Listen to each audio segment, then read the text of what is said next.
हो सकता है ओम मंत्र का रहस्य? हमें यह तो पता ही है कि ओम मंत्र के उच्चारण से मन को शांति मिलती है और सकारात्मकता बढ़ती है, परंतु क्या इसके अतिरिक्त भी ओम मंत्र का कोई गूढ़ रहस्य है? ओम का रहस्य जानने से तुम्हें ब्रह्मांड के सीक्रेट कोड 369 में से 3 नंबर वाली पहली चाबी मिल जाएगी, जिससे आप सबसे बड़े खजाने के सभी ताले खोल सकते हैं और संसार में सबसे अमीर व्यक्ति भी बन सकते हो। और साथ में यह भी जान सकते हो कि आत्मा क्या है, मोक्ष क्या है, ब्रह्मा क्या है, तुम संसार में क्यों आए हो और तुम्हारा उद्देश्य क्या है।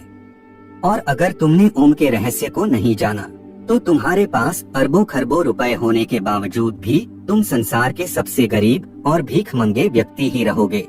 और ओम मंत्र का यह रहस्य तुम वेदों और उपनिषदों से प्राप्त कर सकते हो, लेकिन अगर तुम्हारे पास इतना समय नहीं है कि तुम इनका अध्ययन कर सको, तो आपको हमारी इस प्रस्तुति को अंत तक एकाग्रचित्त होकर जरूर देखना चाहिए। ओम सनातन धर्म का प्रतीक है और यह शिव का भी प्रतीक है। ओम एक ऐसी ध्वनि या मंत्र है जो अनगिनत रहस्य को अपने अंदर समेटे हुए है।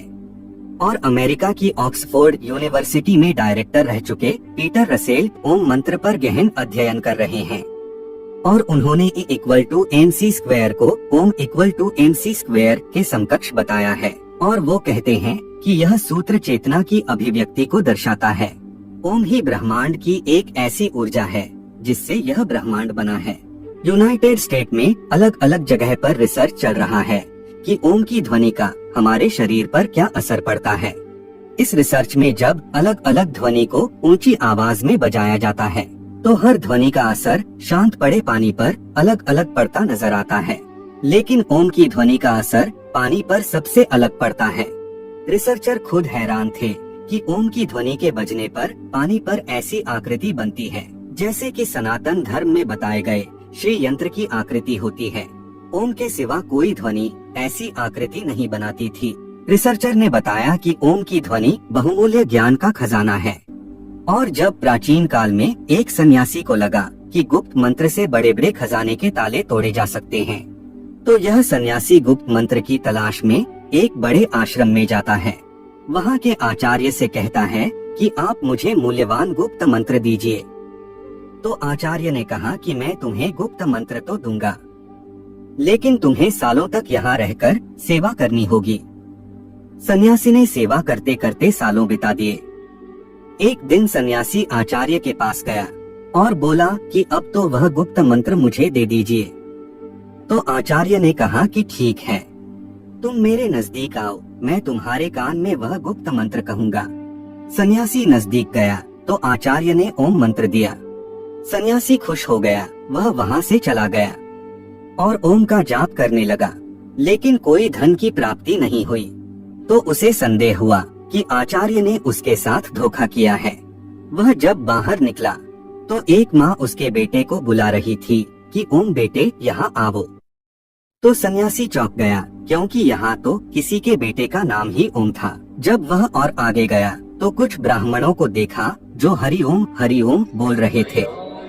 सन्यासी ने कहा, अच्छा, यहाँ भी ओम बोला जा रहा है। सन्यासी रास्ते में और आगे बढ़ा तो कुछ विद्यार्थियों को ओम शांति ही बोलते हुए सुना। तो सन्यासी कहने लगा, कहीं आगे ओम बोला जा रहा है तो कहीं वाक्य के पीछे ओम बोला जा रहा है। इस ओम मंत्र को तो सभी जानते हैं, तो यह ओम का मंत्र कैसे गुप्त मंत्र हो सकता है? निश्चित ही मेरे साथ धोखा हुआ है। वह अपने आचार्य के पास गया और कहने लगा, आचार्य, आपने मुझे यह कैसा मंत्र दिया है? इसे तो हर कोई जानता है, तो फिर यह कैसे गुप्त मंत्र हो सकता है? आप मुझे कोई दूसरा गुप्त मंत्र दीजिए जिससे मुझे खजाने की प्राप्ति हो। आचार्य बोले, ठीक है, मैं तुम्हें दूसरा गुप्त मंत्र दूंगा, लेकिन तुम्हें मेरा एक काम करना होगा। आचार्य भीतर जाकर एक पत्थर लेकर आए और सन्यासी से बोले, यह लो सन्यासी, इसे बाजार में ले जाओ और इसका मूल्य जानकर आओ। याद रहे, इस पत्थर को बेचना नहीं है। सन्यासी पत्थर को लेकर बाजार में गया और सब्जी वाले को दिखाया। सब्जी वाला बोला, यह तो मेरे बाट के बराबर है, मैं उसके बदले में तुम्हें सेर बैंगन के सिवा कुछ नहीं दे सकता। सन्यासी उस पत्थर को लेकर फिर कपड़े वाले के पास गया। तो कपड़े वाला बोला, क्या हमें उल्लू समझा है? पत्थर बेचकर हमें ठगना चाहते हो? चलो चलो यहाँ से। सन्यासी पत्थर को लेकर पूरे बाजार में फिरता रहा, लेकिन किसी ने उसका मूल्य नहीं बताया और किसी ने उसको मुफ्त में भी नहीं लेना चाहा। फिर सन्यासी उस पत्थर को लेकर एक जौहरी की दुकान पर गया। जौहरी ने उस पत्थर को देखा और बोला, कहाँ से मिला तुम्हें इतना कीमती रत्न? यह तो बहुत ही मूल्यवान रत्न है। मेरे पास तो इतना धन ही नहीं है कि मैं यह रत्न खरीद सकूं, और पूरे राज्य में शायद ही कोई ऐसा होगा जो इसे खरीद सकेगा। सन्यासी उस पत्थर को लेकर अपने आचार्य के पास वापस आया और आचार्य से कहने लगा, आचार्य, जौहरी इसे मूल्यवान बता रहा था और दूसरों के लिए यह एक पत्थर मात्र था।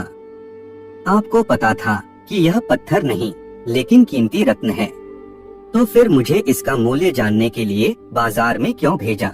तो आचार्य कहने लगे, ताकि तुम ओम का मूल्य जान सको। जैसे इस पत्थर का मूल्य हर कोई नहीं जान सका, यानी इसका मूल्य गुप्त है, हर कोई नहीं आंक सकता, केवल पारखी आंखें ही पहचान सकी कि यह पत्थर नहीं रत्न है।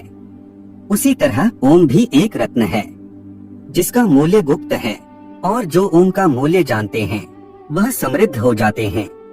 अब ध्यान से सुनो, मैं तुम्हें ओम का विस्तार पूर्वक रहस्य समझाता हूँ। देवताओं के सेनापति भगवान कार्तिकेय ने भगवान शिव को ओम का जो अर्थ बताया है वह मैं तुम्हें बताता हूँ। ओम एक ऐसी प्राकृतिक ध्वनि है जो बिना किसी टकराव से उत्पन्न होती है। इसे तुम अक्षर, शब्द, ध्वनि या नाद भी कह सकते हो। ओम में 3 ध्वनियाँ हैं जिसे मात्रा कहा जाता है। वे है अध्वनि, उध्वनि और मध्वनि। जब अध्वनि और उध्वनि मिलते हैं तो वो ध्वनि बनाता है, और जब उध्वनि से म मिल जाता है तो ओम बनता है। ओम की 3 ध्वनियों से ही समस्त विश्व की सभी भाषाएं और बोलियां बनती हैं, और गूंगा भी अध्वनि, उध्वनि और मध्वनि यह 3 ध्वनियां बोल सकता है। आपकी भाषा कोई भी हो, लेकिन जब आप उच्चारण के लिए मुंह खोलते हैं तो सबसे पहले अकार की ध्वनि ही निकलती है, और जब तुम उच्चारण के अनंतर मुंह बंद करते हो तो मकार की ध्वनि ही निकलती है, और जब तुम होठों को पास लाकर मुख को आधा खुला और आधा बंद रखते हो तब उकार की ही ध्वनि सुनाई पड़ती है। इसीलिए सभी भाषाओं की सभी ध्वनियाँ, फिर वह स्वर हो या व्यंजन, ओमकार के अंतर्गत ही आती हैं। इसलिए ओम विशिष्ट वैश्विक ध्वनि है। ओम ईश्वर का प्रतीक भी है। मांडुक्य उपनिषद के अनुसार ओमकार जगत की उत्पत्ति और लय का प्रतीक है। अध्वनि सर्जन को दर्शाती है, उध्वनि सांसारिक प्रपंच को दर्शाती है, और मध्वनि इस समग्र संसार के लय को दर्शाती है। ओमकार आत्मा की 3 अवस्थाओं को भी दर्शाता है। पहली स्थिति है जागृत। इस अवस्था में जीवात्मा अपने स्थूल अंगों और इंद्रियों से भोगों को भोगता है। दूसरी स्थिति है स्वप्न अवस्था। इस अवस्था में जीव अंतः प्रज्ञ होकर जागृत अवस्था में भोगे हुए भोगों को अपने मन के द्वारा अनुभूति करता है। तीसरी अवस्था है सुषुप्ति। इस स्थिति में जीवात्मा आनंदमय ज्ञान स्वरूप हो जाती है और ज्ञान से परमानंद को प्राप्त करती है, और इन तीनों अवस्था के बाद आत्मा ब्रह्मलीन हो जाती है। इस अवस्था में आने के बाद आत्मा अद्वैत शिव ही शिव रह जाती है। अब उसे जीव, जगत और ब्रह्म के भेद का प्रपंच नहीं रहता, और उसे अनाहत नाद ओम सुनाई देता है। अनाहत नाद कोई ध्वनि नहीं है, लेकिन अनाहत एक अनुभूति है जिसमें आत्मा कहती है कि अहम ब्रह्मास्मि, शिवोहम, मैं ही ब्रह्म हूँ, मैं ही शिव हूँ, मैं ओमकार हूँ। मैंने ही जगत के रूप में अपना विस्तार किया है। मैं ही शेर हूँ जो मेरे ही हिरण रूप को मारने जा रहा हूँ। मैंने ही अपने पुत्र के रूप में जन्म लिया है, और मैं ही मेरे माता पिता के रूप में जन्म ले चुका हूँ। इस संसार में केवल मैं ही हूँ, मेरे सिवा कोई नहीं है। बोलने वाला भी मैं ही हूँ और सुनने वाला भी मैं ही हूँ। सांप बनकर मैं ही अपने आप को डसने जा रहा हूँ, और मैं ही उससे बचने के लिए दौड़ रहा हूँ। इस ओमकार के रहस्य को जान लेने के बाद सोना, चांदी, रुपए, पैसे सब मिट्टी लगने लगता है, क्योंकि यह सब भौतिक पदार्थ वास्तव में मेरा ही स्थूल रूप है।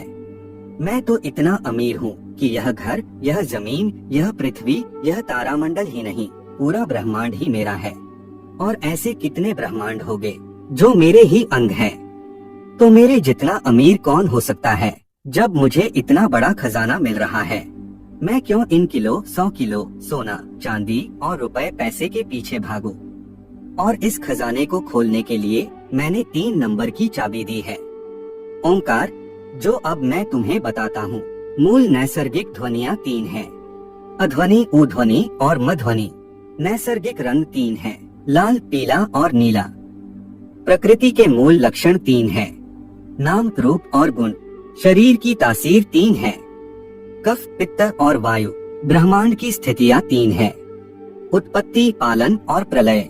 और उनके देवता भी 3 हैं, ब्रह्मा, विष्णु और महेश।